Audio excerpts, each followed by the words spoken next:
السلام علیکم ورحمۃ اللہ وبرکاتہ۔ نحمدہ ونصلی علی رسولہ الکریم، اما بعد۔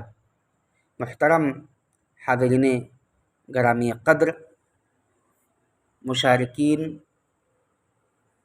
سامعین، گزشتہ درسوں میں قربانی کے متعلق کچھ مسائل ذکر کیے گئے تھے۔ آج کے درس میں بھی قربانی ہی کے تعلق سے کچھ احکام بیان کرنے کی کوشش کروں گا، باری تعالیٰ سے اس دعا کے ساتھ کہ اللہ رب العالمین ہمیں حق اور سچ بات کہنے اور ساتھ ہی ساتھ عمل کی توفیق بخشے، آمین۔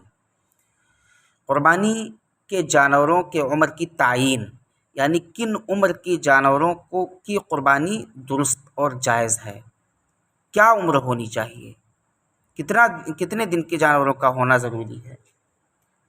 تو سامعین کرام، شرعی دلائل اس بات پر موجود ہیں کہ بھیڑ دمبا کا سال بھر کا بچہ گرچہ دانتا نہ ہو، کچھ لوگ 6 مہینے کہتے ہیں لیکن وہ درست نہیں ہے، اور 1 سالہ بکری جب وہ دانت گئی ہو، 2 سالہ گائے اور بھینس جب وہ دودھی ہو گئی ہو، اور 5 سالہ اونٹ سے کم عمر جانور حدی یعنی حج کی قربانی یا عید کی قربانی میں کفایت نہیں کرے گا۔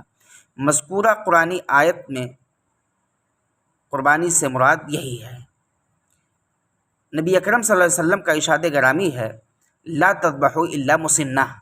صحیح مسلم کی روایت ہے کہ دانت والا جانور ہی قربانی کرو، اگر وہ نہ ملے تو میڈھا یا دمبا کا جزا جو سال بھر کا ہو جائے ذبح کر دو۔ اس سلسلہ میں خطیب الاسلام علامہ عبدالرؤف رحمانی رحمہ اللہ جھنڈا نگری کا کتابچہ تحقیق مسنہ پڑھنے سے تعلق رکھتا ہے، اور انشاءاللہ آپ میں سے جو پڑھنا چاہتے ہیں، مزید اس کے متعلق کچھ جاننا چاہتے ہیں، تو یہ کتابچہ ایسے پڑھنے والے، دین اور دینی مسائل سے جڑنے والے افراد کے لیے انشاءاللہ مفید ثابت ہوگا۔ سامعین کرام، جن جانوروں کی قربانی صحیح نہیں ہے، یعنی کن کی قربانی آپ کریں گے اور آپ کی قربانی مانی نہیں جائے گی، شریعت نے اس سے روکا ہے، شریعت نے اس کی اجازت نہیں دی ہے، اس کے بارے میں بھی آپ لوگ جان لیں۔ نبی اکرم صلی اللہ علیہ وسلم کی احادیث کو کھنگالنے سے پتہ چلتا ہے کہ مندرجہ ذیل اوصاف کے حامل جانوروں کی قربانی سے شریعت اسلامیہ نے منع فرمایا ہے، اور یہ قربانی درست نہیں ہے۔ پہلی شرط، ایسا کانا جانور جس کا کانا پن ظاہر ہو، یعنی اندھا جانور جس کا اندھا پن یہ ظاہر ہو۔ دوسری شرط ہے، ایسا بیمار جس کی بیماری ایک دم واضح ہو۔ تیسری شرط، تیسرا وصف، ایسا لگڑا جانور جس کا لگڑا پن ظاہر ہو۔ پھر اس کے بعد ایسا جانور جو انتہائی کمزور اور لاغر ہو، جس کی ہڈیوں میں کوئی گودا ہی نہ ہو، یعنی ہڈی اور چمڑا دکھے، تو اس سے بھی شریعت نے منع کیا ہے۔ اس کے بعد ایسا جانور جس کا سینگ نصف یا نصف سے زیادہ ٹوٹا ہوا ہو، آدھا یا آدھا سے زیادہ جس کی سینگ ٹوٹی ہوئی ہو، تو ایسے جانور کی قربانی درست نہیں ہے۔ ایسا جانور جس کا کان نصف یا نصف سے زیادہ کٹا ہو، یعنی آدھا کان یا آدھا سے زیادہ کٹا ہو۔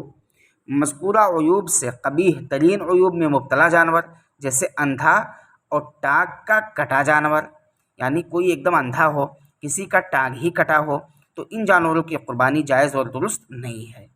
ایک اور مسئلہ، حاملہ جانور کی قربانی کر سکتے ہیں کہ نہیں، یعنی ایسی اونٹنی جس کے پیٹ سے بچہ نکل جائے، یا ایسی گائے جس کے پیٹ سے بچہ نکل جائے، تو ان کا کیا حکم ہے۔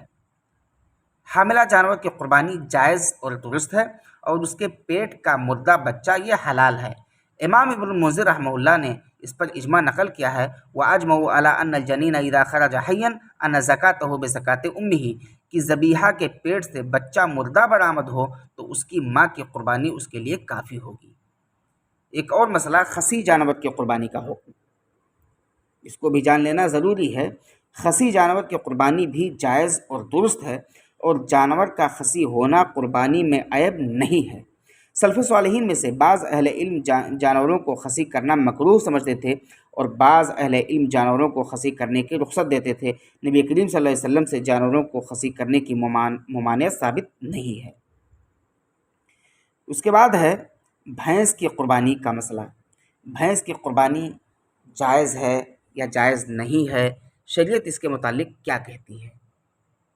بھینس کی قربانی کے سلسلے میں علماء اور فقہا کے درمیان شدید اختلاف پایا جاتا ہے۔ بہت سے لوگوں نے کتابچہ لکھا، کچھ لوگوں نے کتابیں تالیف فرما دی۔ اس کی تحقیق کے اندر خاکسار اپنی مطالعہ کے حد تک اس مقام تک پہنچتا ہے کہ بھینس کی قربانی میں اختلاف کا بنیادی سبب یہ ہے کہ بھینس یہ گائے کی نسل سے ہے یا نہیں۔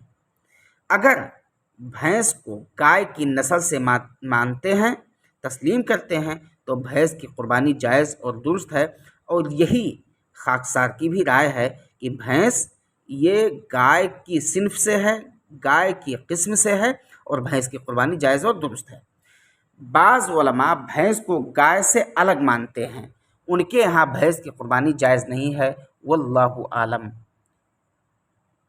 آج کا درس اسی پر ختم کرتے ہیں۔ اللہ رب العالمین ہمیں ان مسائل کو جاننے اور اسی کے مطابق عمل کی توفیق دے، آمین۔ وآخر دعوانا ان الحمدللہ رب العالمین۔ والسلام علیکم ورحمۃ اللہ وبرکاتہ۔